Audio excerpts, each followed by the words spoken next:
The Treehouse. It all started on a lovely evening on March 3rd, 2010. The slanting rays of the setting sun started giving a warm yellowish-orange tint to the sky. On that day, my sister and I decided to explore a creek behind our neighborhood, which was just a stone's throw away from our house. We had no fear at all, aka young and dumb. As we were walking, we found an old treehouse way out between two apple trees. There was a ladder leading to the treehouse. We counted each wooden rung of the ladder as we climbed upwards.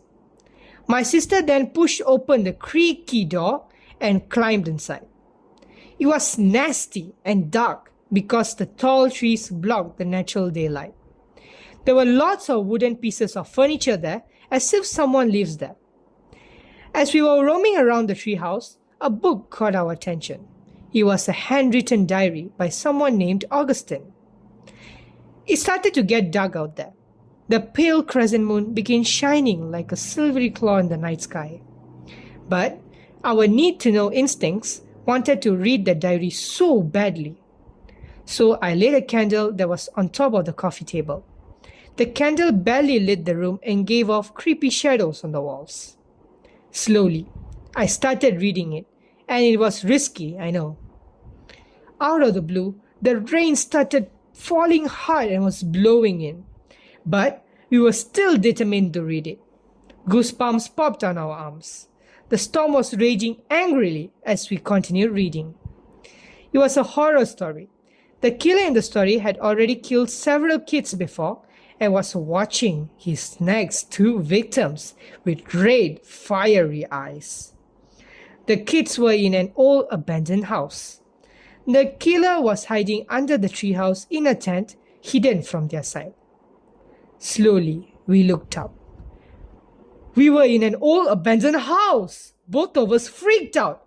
We went from window to window, peeking out to see anything, but our efforts were in vain.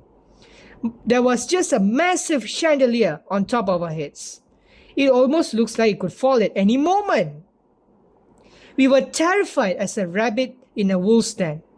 We thought we wouldn't make it alive. Then I saw a man walking towards us with a huge chainsaw with bloody stains. I ran to the door and tried opening the door as hard as I could. And at one point, I successfully opened it and we ran as fast as lightning. Strangely, as we were running, we were magically teleported to our home. We were safe now. My sister and I promised to never, ever play at the creek again. Well, this story doesn't end here just yet. It is the year 2030.